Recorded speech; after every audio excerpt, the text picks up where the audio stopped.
Jophen Baui. Welcome to all who signed up from Asia, from Africa, from Europe, Australia, and North America.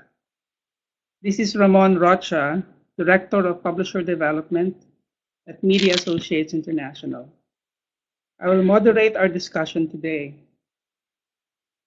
Excellent translations of global Christian literature are needed to connect the worldwide body of Christ. In this webinar, we will learn what matters most in translation and why, and how these principles will influence your publication decisions. Before I introduce our distinguished speaker, here are some webinar tips. Please use the chat box at the bottom left corner of your screen as your question box. For today, you can ask questions after the part 1 discussion of our speaker. Jophen would be glad to answer your questions during the part 2, and you need not wait for the Q&A portion at the end. We want this one as interactive as possible. So please ask your questions.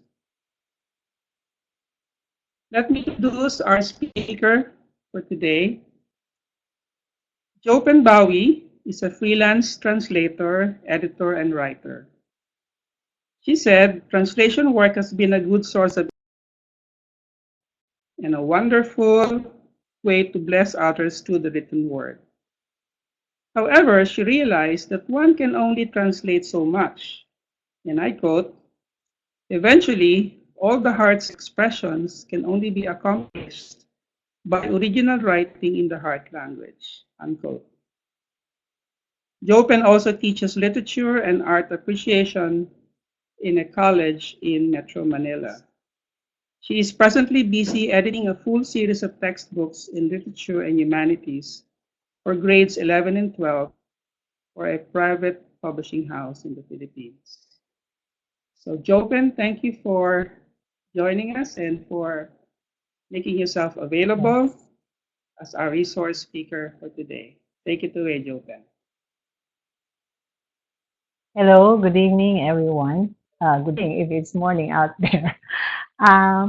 Thank you for this privilege of giving me this time to share with you some of the things that I have learned through the years as I translated and as I edited translation.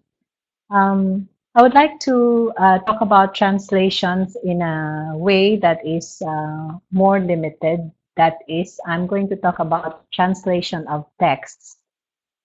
Because translation, there are several ways of translating. You can adapt, you can, there is a theory also that when you make, for example, a text into a film or a video, that is also translation. So I am trying to limit the definition of translation here into translation of text, with written text probably, just for the purposes of our discussion. So when we talk about translation, we are talking about decoding messages or decoding a message. So you have a message, for example, in language A, which is the source language, and then it is going to be transferred into another language, that is the receptor language, or we can also call that our target language. The translator, in this sense, becomes a source of understanding or source of decoding, or somebody who is responsible for making sure that the meaning in the source language is transferred accurately and faithfully into the target language. Okay, so the message in language A, or the message in the symbol, which is the source language, should be the same message that is going to be transferred to the target language. And this process is going to happen only if the translator is aware that all these things needs to be done accurately and faithfully and with all the capacities there are that is available to the translator. So I would like to talk about the translator's challenge, given all this, or given this task. A translator is, of course, somebody who is a product of his time, of his culture, of his age, and so no translator can escape being colored by his own time. So it is not easy to cut free from this influence. In other words, you are a translator, but you are not translating in a vacuum. Okay, so that's a quote from Richard Latimore.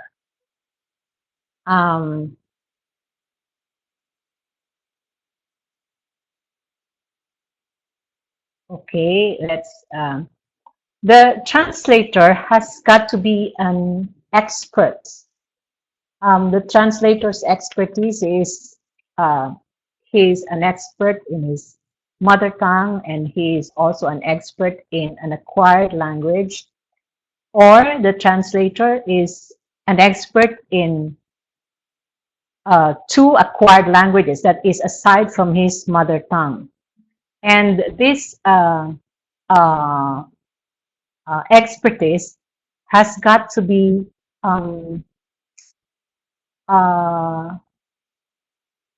the translator must be able to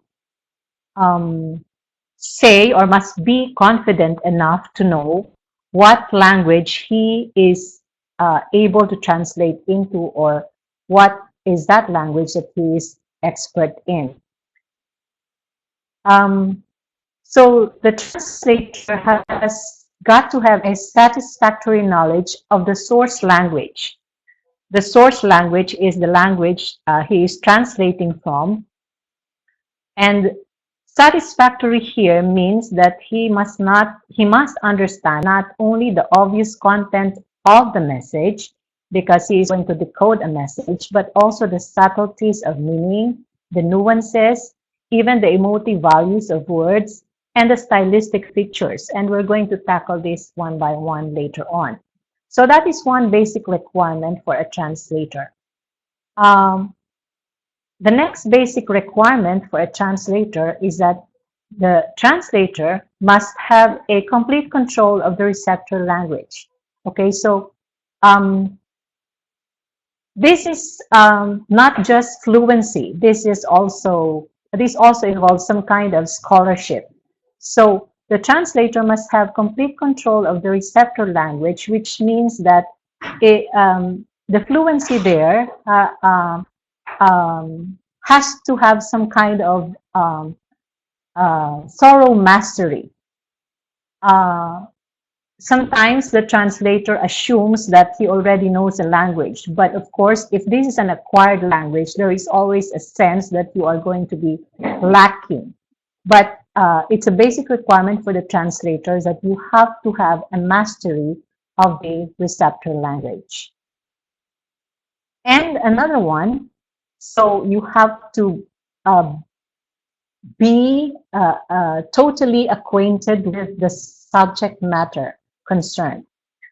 It is one thing to know a language in general, but it is another to have a special knowledge of a particular subject. Of course, this is always an ideal thing. For example, if you are going to translate something of a medical nature, you're supposed to know some medical jargon. But if you have references, then this is going to be also something which will help you. But thorough acquaintance of the subject matter is important if you are going to really come up with a very good translation. And the last one, the last basic requirement for the translator is an empathetic spirit. According to Nabokov, the translator must have the gift of mimicry, the capacity to act the author's part, impersonating his demeanor, speech, and ways with the utmost verisimilitude. This is something to do with the relationship of the text with the behavior of the receptor, and so on. And we're going to deal with this later on. But when we talk about translation, we are talking about the translator uh, being empathetic towards not just the text, but the intention of the text and also the intention of the message. The translator must care about the message and must care about the initial intention of the author uh, and the presuppositions of the original author with regards to the receivers of his message. And of course, that means that the translator must have an understanding of the cultural background of both the source and the target language. And the translator must not excel the original text. That is, he must not add, he must not impose his own opinions, and so on. So the basic thing here is that the translator must care about the message, and that is very important. So those are the basic requirements of a translator, for a translator. Those are important because there is always a danger um, in translating, and I just summarize it here. I call it the dangers of subjectivity in translation. When we are, for example, in the practice of translation, we should be able to accept or understand fully the message that we are translating. And we cannot add our own impressions. We cannot distort the message or the original message to fit our intellectual and emotional outlook. But of course, we have our style, we have our understanding, background, experience, and this will leave a mark on our translation. And this is inevitable because we are not machine, we are human translators. So even if you're saying that there is always this danger of subjectivity in translation, in a sense, we are also being subjective in our choices, for example, in equivalence.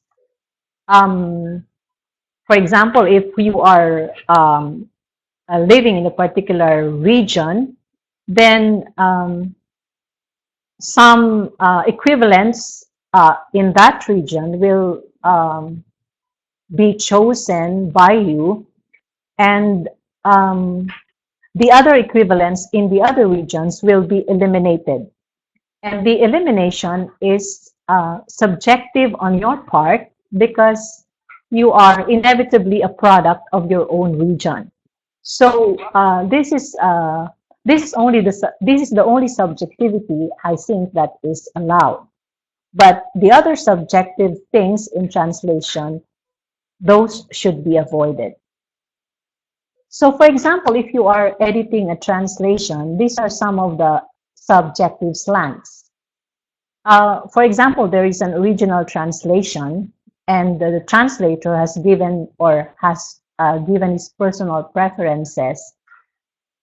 It is very dangerous to edit a translation by putting your own equivalents. We all know that if there are 5 translators, there will be 5 different translations, which means that if you are editing a translation, you have to be very objective. You have to take note of the style of the translator, and the thing there is that you have to take note of the faithfulness of the translation to the source text, and that should be your gauge. But just changing the equivalents to match your preference, then that is subjective. Another subjectivity is when you just use your common ear without consultation with those who have studied the text more fully. In many cases, translators are assigned out of necessity. In other words, if they think that you know the target language, then you are sometimes assigned to translate, and sometimes you are not really careful and you rely on your common understanding, your generic understanding of the target language. This is sometimes dangerous. So you have to know the text more fully, you have to study the text more fully, and you have to consult references. And another subjective attempt in translation is when you change the message of the original text in order to make it conform to your own political, social, or religious predilections. Which means that even before you translate, you have to agree completely with the source. And if you're going, for example, to adapt or compress, that doesn't mean that you are going to add or deduct from the original message. A compression means you are going to shorten probably, but that doesn't mean that you're going to deduct from the message. So these are some of the ways by which translation becomes subjective. It is always a rule in translation that when you edit it, you have to take note of how you can be very objective in your editing. And when you are not objective, there is always the danger of changing the original message. There is also a sense that when you are discriminating, then you are going to be subjective.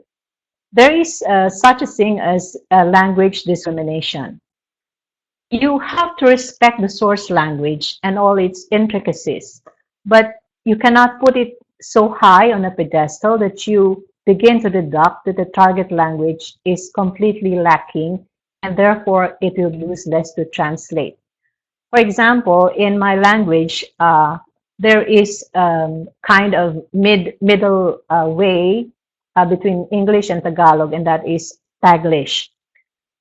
If you are so lazy and you say that there is no equivalent, then you just resort to Taglish. And that is kind of discriminating. The target language needs to be respected.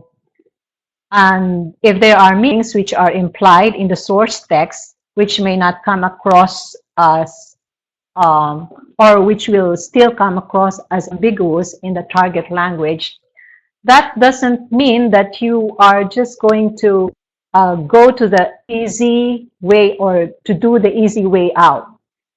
You have to exhaust the equivalents. And exhausting means that you have to really go out of your way to make sure that you find the most accurate equivalent there is available. I realize that all translations are interpretations, so symbols may change. One language will have a different symbol in another language, but the universal message will never lack equivalent expressions in any language. And this is, of course, very important when we try to translate meanings of, universal nature. For example, our Christian message, or the things which we try to explore, for example, faith and love and so on. Okay. So I hope that in this part one, I have given you some general principles, and I will pause a little for your questions because these are general principles and you might have some questions, and then I'm going to proceed to part two, which is approaches to meaning. Thank you, Jophen. I think Tracy is typing her question. Hola, Tracy from Spain. Hello, You have a Trace. question for anyone who might have a question in the part one, the general principles of translating. If you don't have any question, then maybe we can proceed to part two. Oh, there's a question here. How do you handle the situation where you morally don't agree with the author? That's a good question, Tracy. Thank you. Yes. As I have mentioned a while ago, if you're going to translate, you have to agree completely with the text. Otherwise, I think it is going to give you really a moral conflict if you still translate a text which you don't really agree with. I had a situation like this before. There was this um, I didn't know that it was a cult, but they gave me a manuscript, and I didn't realize before I began translating that it is espousing certain things which I do not agree with. So I stopped the translation and then returned the manuscript politely and said, I'm so sorry, I cannot translate this because I do not agree with the things that you are saying here. In my understanding, if I translate this, then I'm going to propagate this message. And if I propagate this message, then I am being a part of this message which I do not agree with.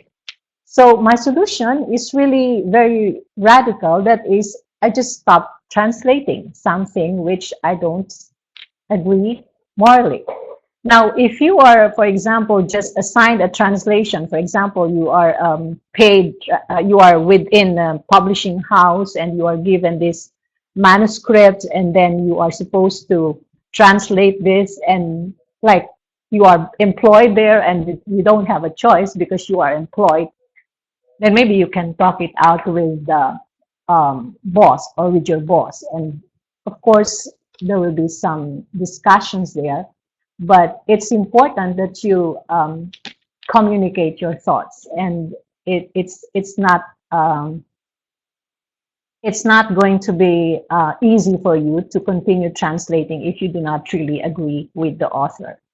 But as I've said, you cannot change whatever it is that whatever is already written, because this is translation and you cannot add or deduct from the meaning of the source text. I hope I answered your question.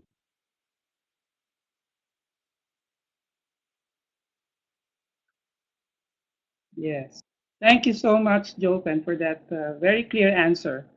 Eva said, translating as for me is not just from language to language, but also from culture to culture, structure to structure, mindset to mindset.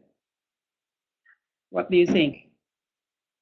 Definitely, definitely. It's not just language to language, it's not always literal. It's also cultural, it's also structural, and it's also behavioral, it's also emotive. Definitely, I completely agree with you.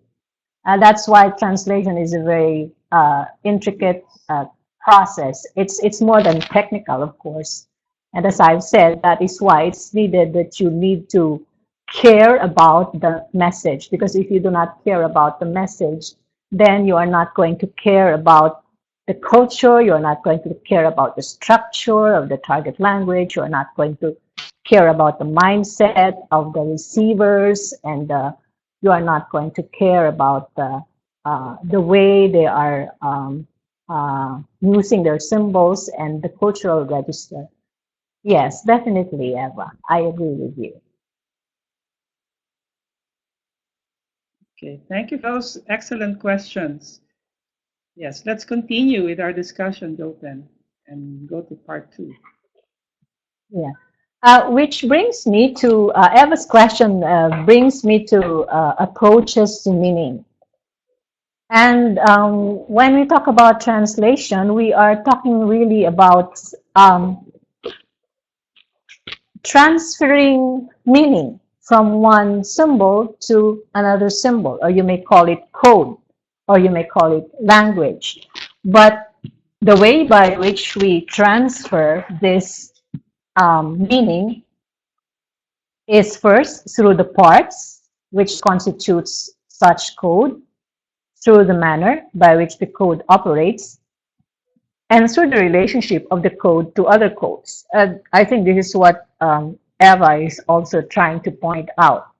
And we're going to tackle this one by one. When we talk about approaches, we are talking about actually series in translation, but we're just going to, narrow it down to this term so that we will be able to simplify it. Okay.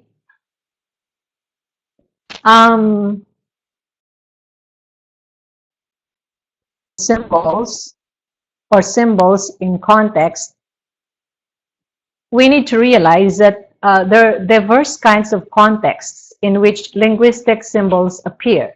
Just to simplify this, for example, we have the immediate context, then we have the displaced context, and then we have the transferred context. I have here a very, very elementary example. For example, we have windows. The word windows, the immediate context is, the windows where we look out onto, out to see things outside. This is the part of the house which we can open and close, and then we can, view things outside. That is. And then when you talk about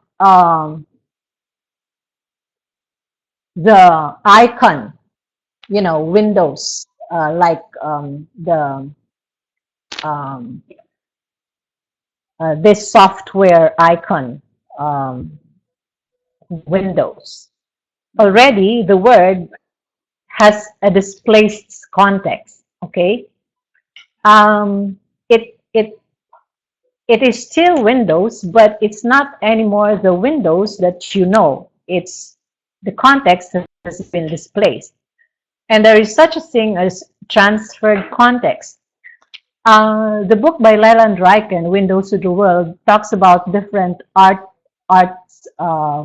forms, literature, which gives you some perspective, opens your eyes and your mind to Christianity or to perspectives in Christianity, but by means of literature. So literature here becomes the windows. So there is still the word windows there, but then you have your transferred context. Here, windows take a symbolic form. In this one, the displaced context gives it not a symbolic meaning, but a meaning which is still close to the meaning, but you can identify it with the brand, or it is something which is still the meaning, but not as symbolic as this one. So in the transferred context, you have a symbolic association or more symbolic associations, or we can say more metaphorical associations. Okay. In your approach to meaning, there are at least 3 ways. The first one is the traditional approach, where when you translate, you use a dictionary and other references, and you try to solve your problems by using the dictionary. Or you have your mental image approach. We're going to tackle that a while ago, and then you try to do some kind of scientific analysis, coming from your semantic study of syntax, and understanding of the pragmatic value of the language. Okay. In your traditional approach to meaning, what you're doing is that you are looking for a common denominator of meaning. So you look in the dictionary and you try to understand which meaning is the best meaning. And you even look at the history of the word, and sometimes you can see the nuance of the word, and sometimes you see how the word is used in a sentence, and so on and so forth. All these things are present, or you can see this in the dictionary. That's your traditional approach. The next approach is your mental image approach. When you translate, you just roll your eyes and say, okay, I have an idea of what this means. In your target language, you think about something, you visualize it, and then you say, okay, this is how it is going to be. This is how it's going to be translated.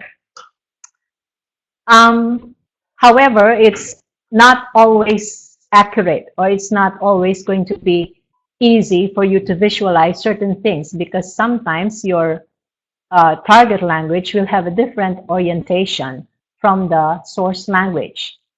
Um, in this, for example, in these two sentences, it was Mill's custom to spend Wednesday and Saturday afternoons in prayer with other students on the banks of the Hoosac River or in a valley near the college. I'm not sure if I pronounced Hoosac correctly. In August 1806, Mills and four others were caught in a thunderstorm while returning from their usual meeting. Seeking shelter under a haystack, they waited out the storm and gave themselves to prayer. Okay. Um, I underlined here at least four words: banks, valley, thunderstorm, haystack.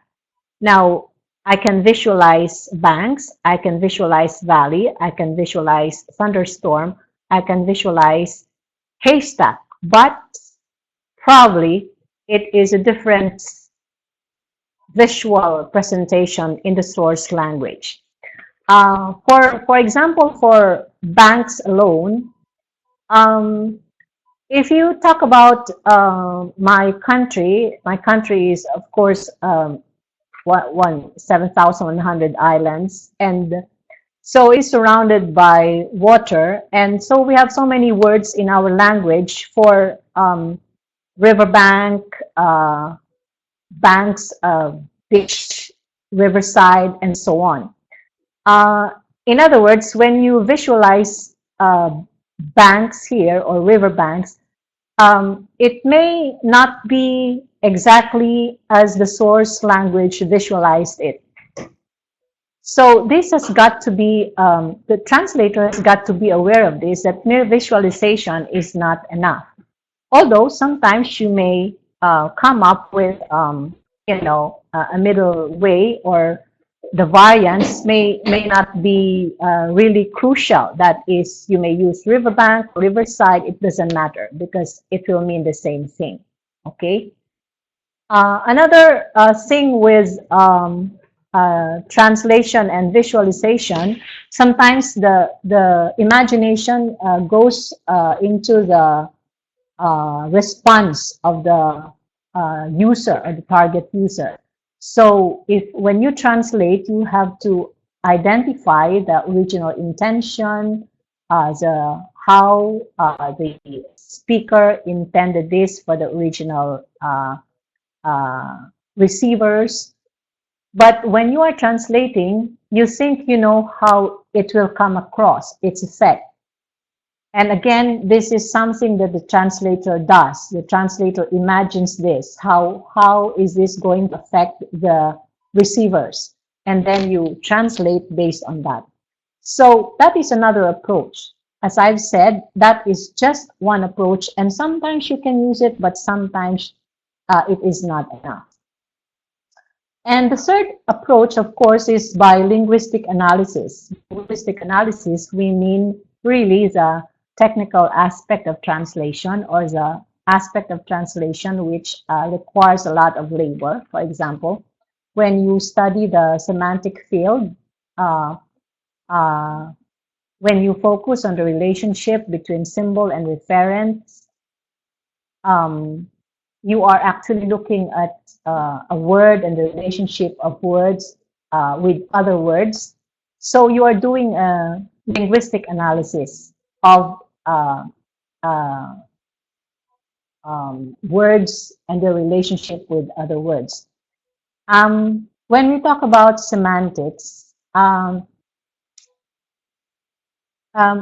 you are translating, you have to classify the problems in translation, like it is a semantic problem, is it a syntactic problem, is it a pragmatic problem?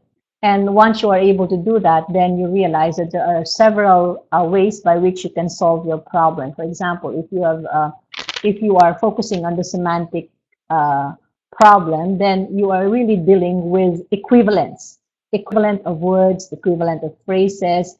You're dealing with names, synonyms, homonyms, and so on. And sometimes this is very important because you do not always do a literal translation. Sometimes what you do is you do the opposite in order to highlight the meaning of the original text.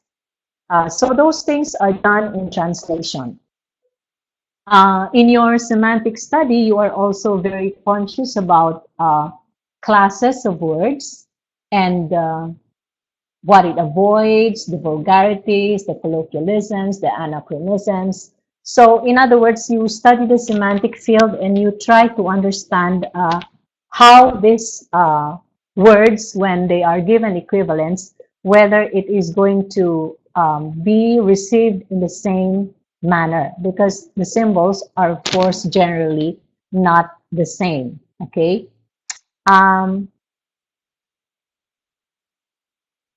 When you do a semantic study, what you are actually doing is you try to classify. You try to do the translation by segments, either by words or by phrases or by like clauses, or sometimes you even look at the punctuation and see whether that is a satisfactory cut of the segment or the thought in it. And also, when you are doing a semantic study, you classify all these words by class, by types, by categories, expressions, even by symbolic systems. And this is very crucial because when you translate and you try to go into a semantic study, you realize that these symbols are not, of course, they are always different from one language to another. I just got this one example. Mills was converted at the age of 17 as a part of the Great Awakening that began in 1798 and touched his father's church. His commitment to world evangelism seemed to be an important part of his conversion experience.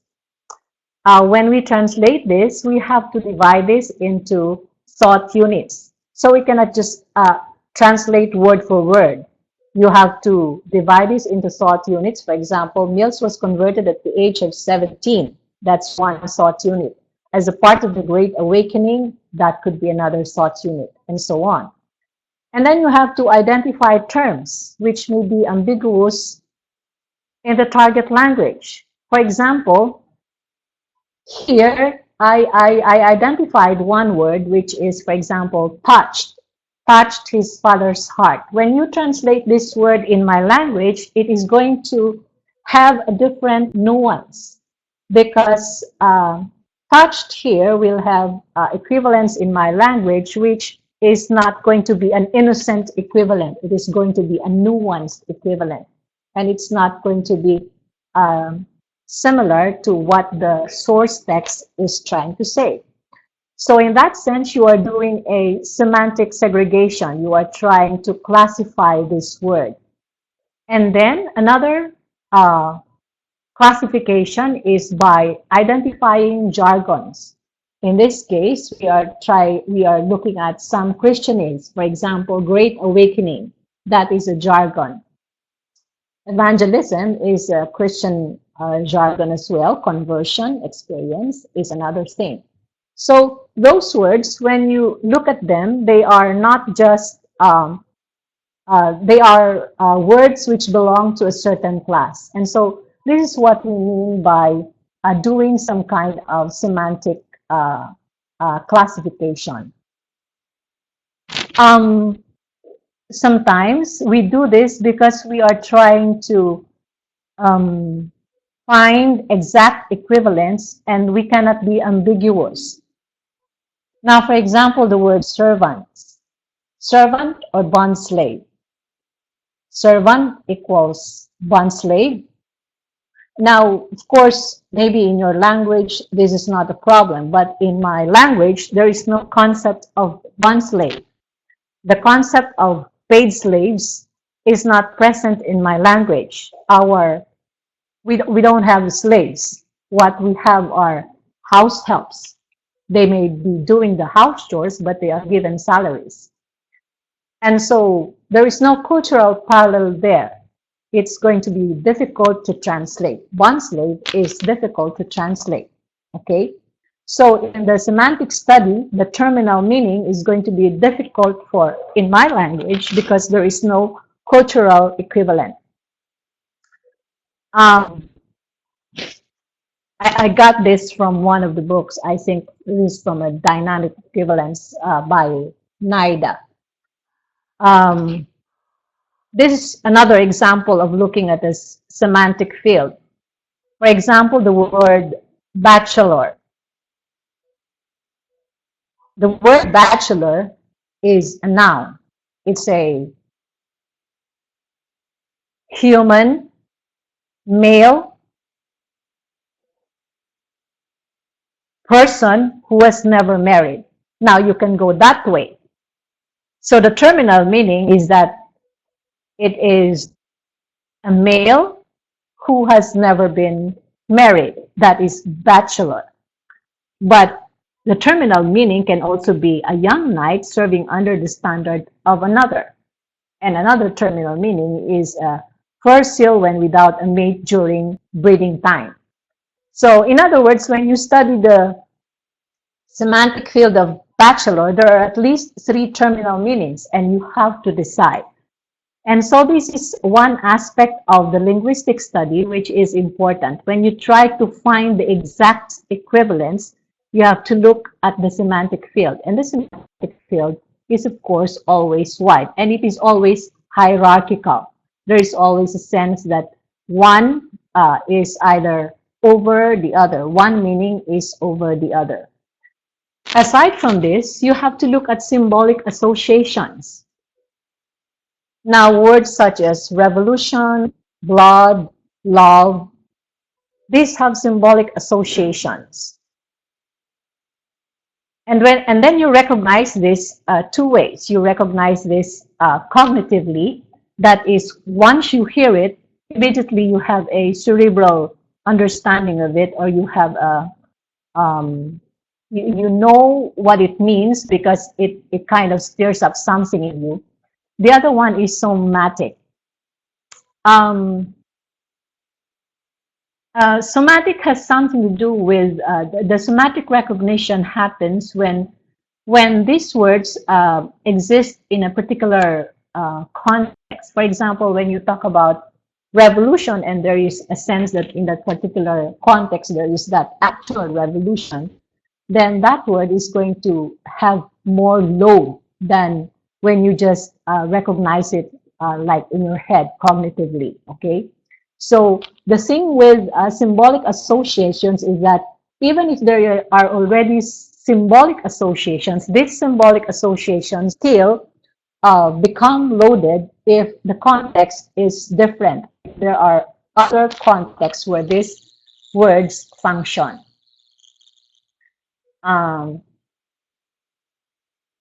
In the semantic analysis also, you have to take note of the cultural register.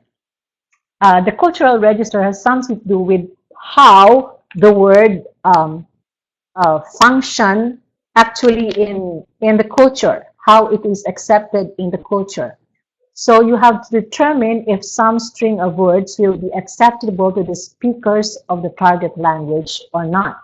The cultural acceptability is important because what may be an innocent expression in the source language may not be as innocent in the target language. So when you think of equivalence, you have to think of how this will register in the mind of the receivers, because the equivalence has got to have that same register as in the uh, source text. So that means that you have to find that equivalent which will register in the same manner as the target language registered.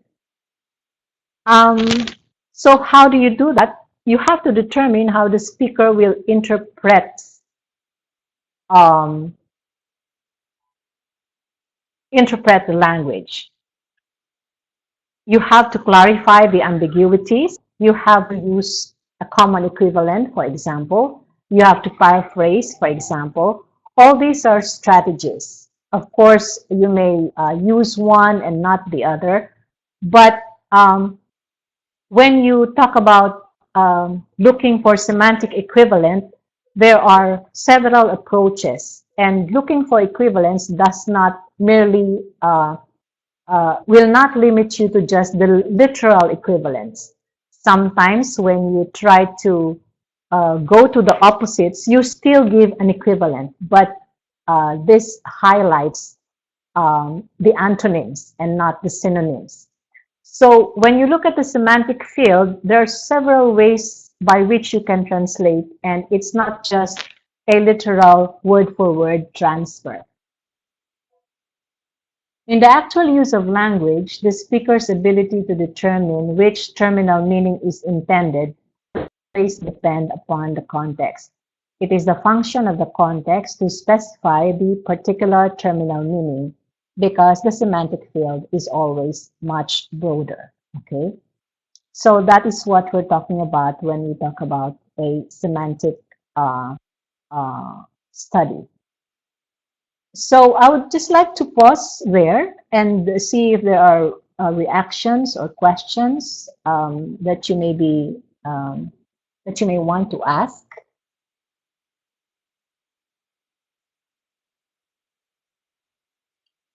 Do we have any questions so far on semantics? If none, then maybe we can just proceed with the other aspects of part 2. David is typing a question, I think.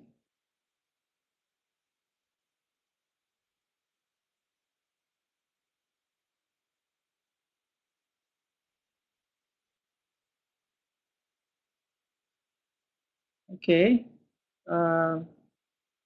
Charlie?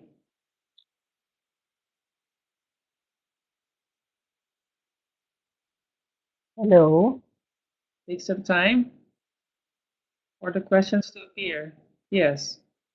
Okay. I think we can make use of the time to tackle the other aspects of part 2, Jophen.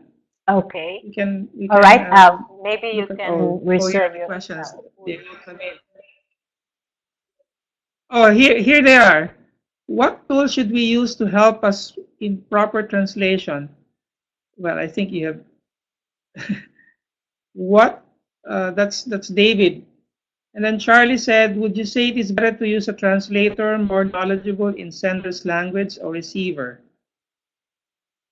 Okay, so let's answer the first question first. What tool should we use to help us in proper translation? If you're asking about tools, I take this two ways. The first one is tools as in, are you talking about machine tools or are you talking about expertise tools in translation? Now, if you talk about expertise, as I've said a while ago, translators need to be experts in both the target language and the source language. As with tools, of course, you have to have all the references around you. You have to have all the dictionaries. You have to have your references, your consultants. The consultants are always important. For example, if you are translating the Bible, then you have to consult all these Bible scholars who know Greek and Hebrew. There is such a thing as, when you do Bible translation, you have to understand that there is this Greek and Hebrew thing embedded therein. So you have to use those as references and, of course, as tools.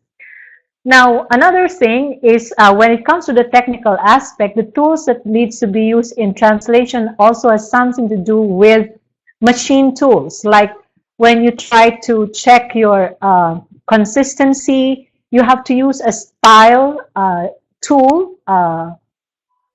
Probably this can also be a human style sheet, like you have to know how you're going to spell things consistently because, for example, in my language, spelling varies and both are correct, for example. So if you have two spellings for a certain word, then you have to have a tool that will make you do some consistent translations. And it's very important when you translate that you do some kind of consistent style sheet. I hope that I answered that question. The next question, would you say it is better to use translator more knowledgeable in sender language? This is really a question, of course, when you are publishing something and you're going to have somebody to translate it and you don't really know who is a good translator, you don't know really who is an expert in translation. I think the best way is to, send a sample probably and make sure that the translator is knowledgeable in both the source language and the target language. The translator cannot be less knowledgeable in one. The translator has got to be knowledgeable in both. Really, that knowledge, it must be like more than mastery. It must be fluency. It must be sometimes it needs to have some kind of scholarship as well. But if it is really expedient and you don't have much time to test and so on, I think it's going to be a risk to use a translator which is more knowledgeable in one than in the other. So I think I will still stay with that answer that the translator has got to be knowledgeable in both and more than knowledgeable.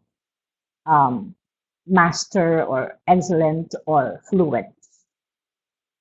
And of course that is ideal, but well, that is the requirement for a translation to be a good translation. I hope that answered the question. Okay, thank you. Yes. Thank you. Maybe we can proceed. Okay. So, About 10 minutes, yes. What is the slide? Okay. Now, of course, aside from semantic study, you have to study the grammar of the language. And the grammar of the language must be followed. The grammar of the target language must be followed. If you do a literal translation, what will happen is that you are going to follow the grammar of the source language, and that is not going to be good. You have to follow the grammar of the target language. So, for example, in my language, the verb comes before the noun. In English, the noun comes before the verb. So in English, I go to market. In my language, market, go, I. So that is how it is in my language. So when I translate I go to market in my language, it becomes market, go, I. But that is how it should be. In other words, when you do some kind of translation and you are having a syntactical problem, you have to always use or follow the grammar of the target language or the structure of the target language. And this is important, of course, if the translation is not going to sound as a translation, but if it is going to be natural. In your language parts or parts of the language, you have, for example, noun, verb, adjective, and so on. But sometimes some of these words which you recognize as noun will take another form in will be taking another form, and this is not going to be translated as noun in your language. For example, tree, that's a noun, but here the dogs can tree the cone, then this becomes what? This becomes a verb now. And it's very important to understand how the symbols function within a particular thought unit. How is it functioning? Is it functioning as an adjective, as a verb, as a noun, and so on? But sometimes when you translate, the functions change. And sometimes it is inevitable. So sometimes in your target or in your source language, you have a noun. And then when you transfer it to the target language, it becomes a verb, or an adjective becomes a noun, and so on and so forth. And that happens. That's why there is such a thing as solving what you call syntactical problems. And these are syntactical problems. Also, when you deal with word order has something to do with the relationship of the thought units, or what segment comes first, and then what segment comes second, and so on. So after studying your semantic units, looking for equivalence, you study the parts of the sentence that is your syntax. And then the other one, the relationship of symbols to behavior, the reaction of people to symbols are fundamental to the analysis of meanings. Pragmatics is the study of the meaning of words, phrases, and full sentences. But unlike semantics, which deals with the objective meaning of words that can be found in dictionaries, pragmatics is more concerned with the meanings that words in fact convey when they are used, or with intended speaker meaning, as it is sometimes referred to. Sometimes pragmatics attempts to analyze how it happens that often more is communicated than said. So pragmatics is the relationship of symbols to behavior.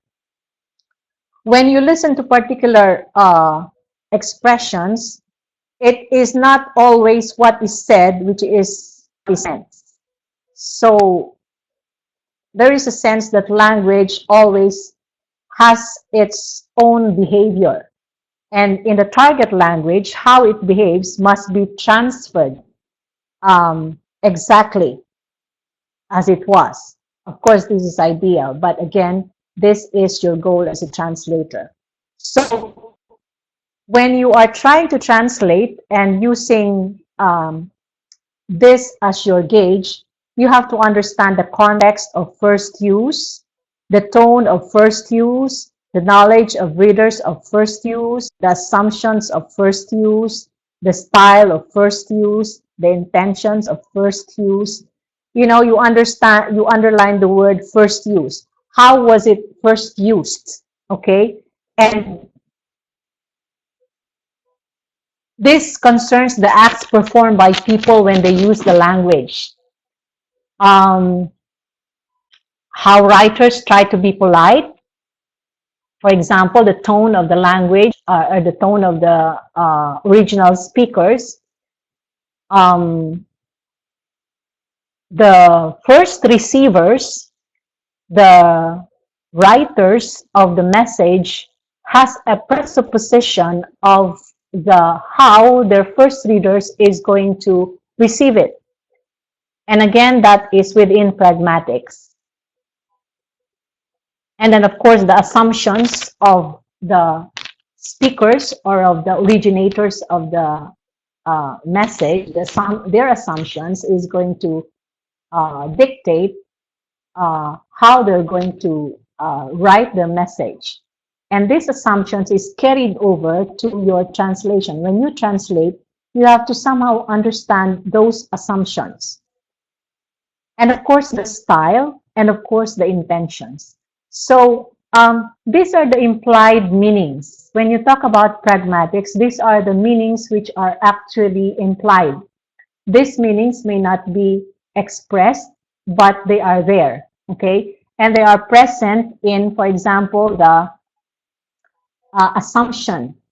In pragmatics, it is assumed that words do not refer to anything by themselves because it is the people, in order to grasp the communicated idea, perform an act of identifying what the speaker meant. This act is called reference. When people react to symbols, they react also based on their experience. They have their own analysis of meanings, and this happens sometimes naturally. And so when you translate and focusing on pragmatics, you focus on the behavior towards symbols, not on the responses. When you talk about symbols and reference, this has something to do with the relationship. Um, the relationship is not always expressed, as I've said. The relationship is often or more often implied. And this is the case with all languages.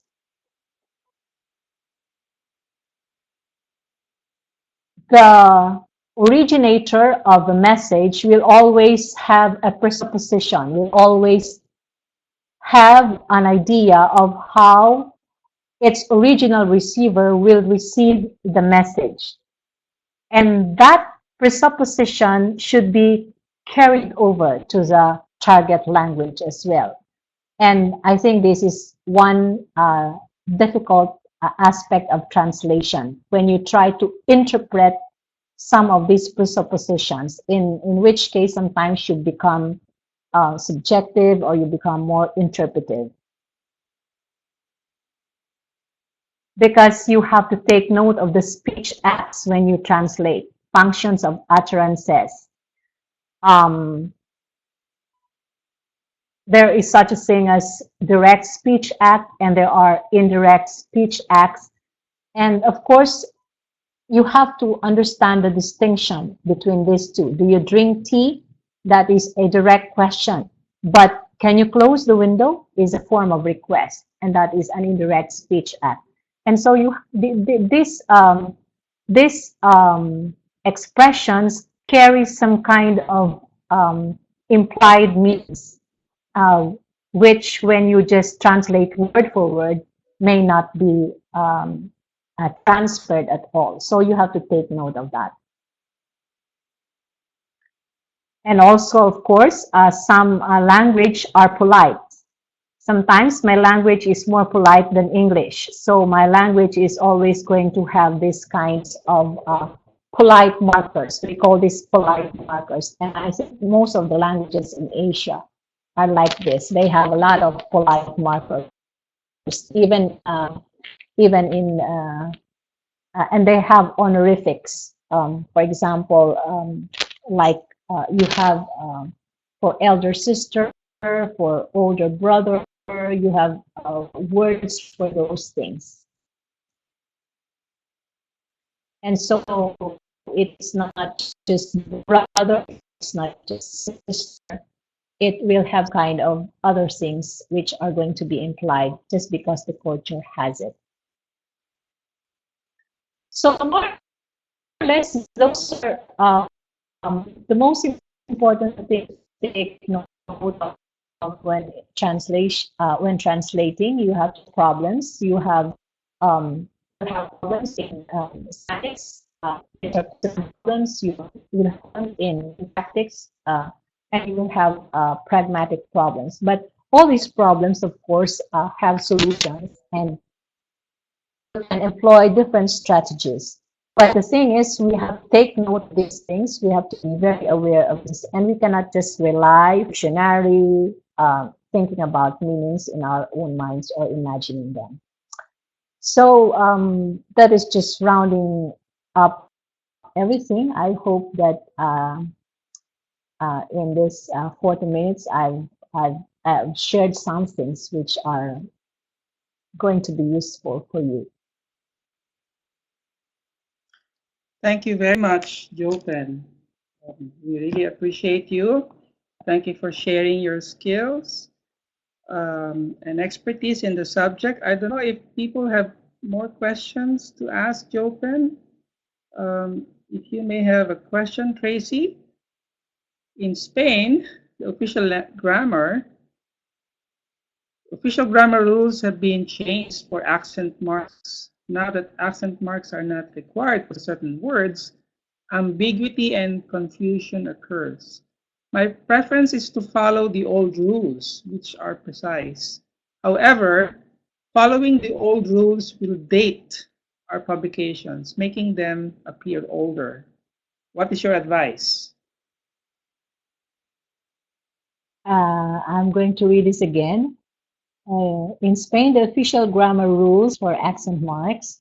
Now that accent marks are not required for certain words, yeah, I think I understand this. Ambiguity and confusion occurs. My preference is to follow the old rules, but it will date our publications, making them appear older.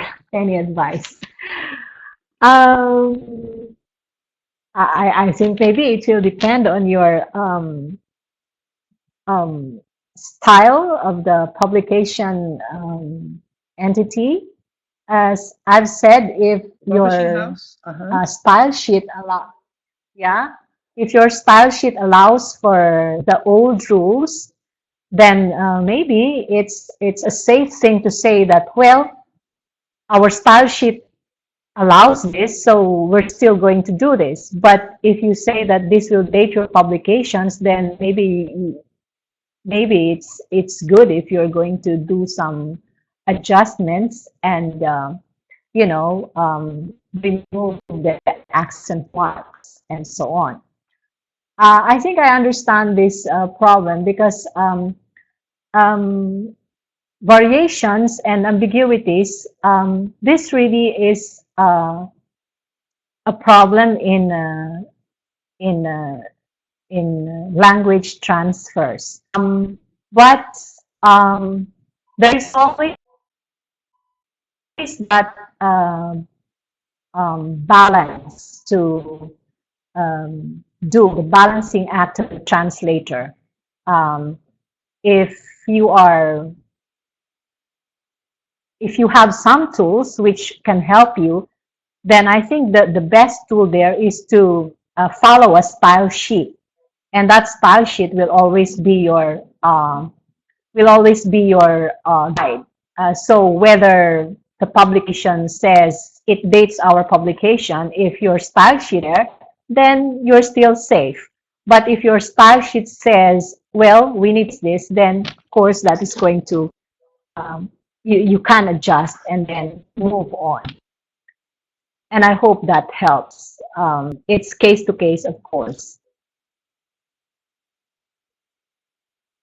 Yeah, thank you, David. Tracy is appreciating your answer.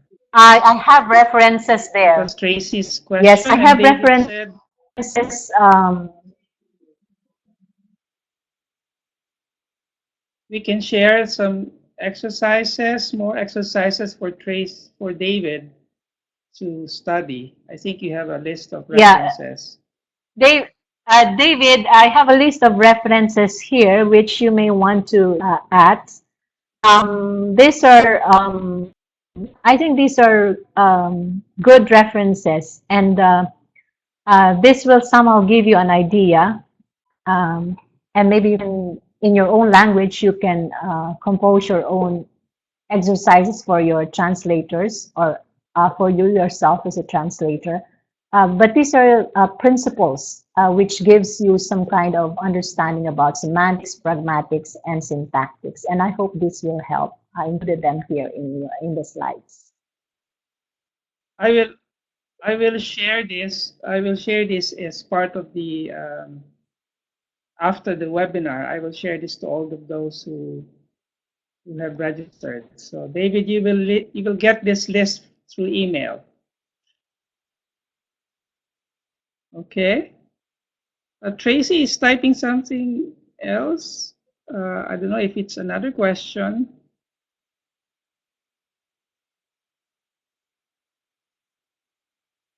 Oh, here's another question. Yes, Tracy, we could share the entire presentation. Yes, I will. Yes, I will send you a link to the recording of this presentation. Charlie said, when you do long-term translation work, there is a tendency to begin to sound the same in each translation. In some sense, it is a personal touch.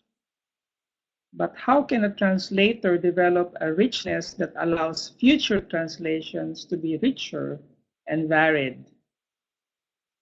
Oh, this is a very difficult thing to do. Like a translator can really stagnate and stay in his style. But I think for the translator, the challenge is always to be faithful to the source text. And as long as this faithfulness is maintained, accuracy is maintained, then I think the translation will still function in a way that is required of it. We're talking about style. This is something you do, of course, with the choice of equivalents. And as I said, if you have 5 translators, then you will have 5 different translations. I used to work on a long, like it was a commentary, and 5 translators who worked on it. And my task was to make the translation consistent. Now, it was up to me as the editor to choose the style. And so I had to limit the equivalence to my own preferences. And the thing is, if you are a translator, you are going to have your own preferences of equivalence. And your equivalence, of course, those are the equivalents which are immediate or which are immediately present before you. So those are the things that you're going to use. Depending on the nature of the material, then you can, for example, vary your style. For example, a more literary material will require more effort. For example, if you are translating poetry, it's going to be a different strategy. If you're translating a technical matter, it's going to be a different strategy as well. Your personal touch will still be there, but you have to make sure that you are also being faithful to the source text. Like in poetry, it's difficult in that way. And in, for example, novels and short stories, descriptions, this is going to be very difficult. Sometimes the translation is more appreciated than the original language because of the style of the translator, because the translator is very good. And so it really happens that the personal touch becomes, rich and becomes more,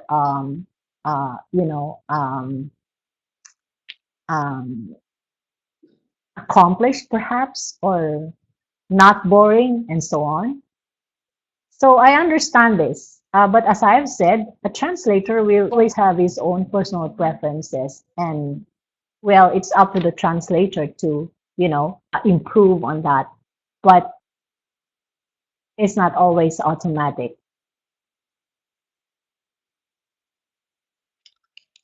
Thank you so much, Jophen. If you have more questions, here is Jophen's email address. You can write to her, and if you have more specific questions, please write to Jophen, and she'd be very kind and gracious to answer your questions on top of all what is on her plate. So thank you, Jophen. Thank you for sharing your expertise, your knowledge, your availability. Thank you very much.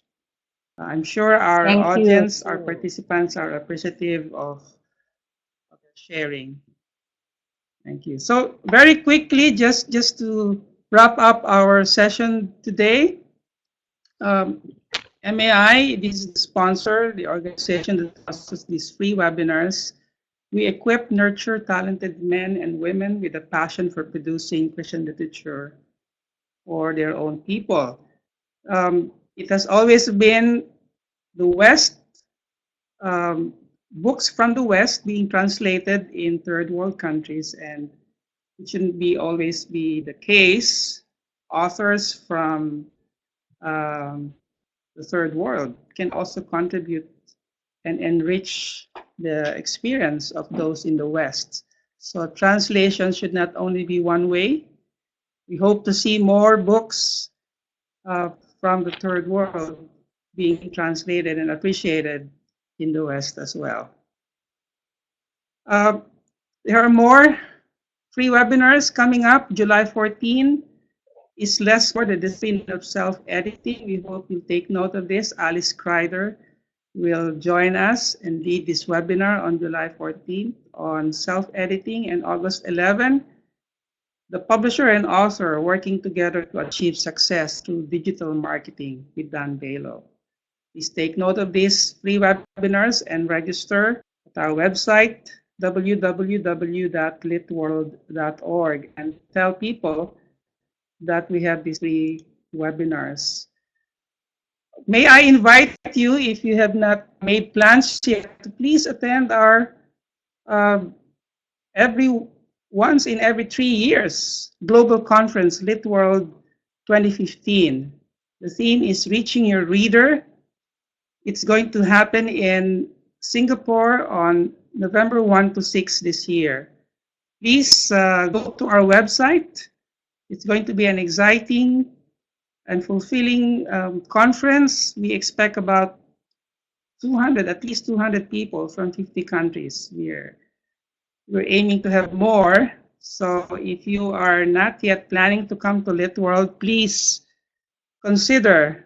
It's going to be a very enriching conference for you. So I hope you'll make plans for that. So thank you again. Thank you for joining us. Thank you, Jophen, for your time. And thank you for sharing with all of us. Have a good day.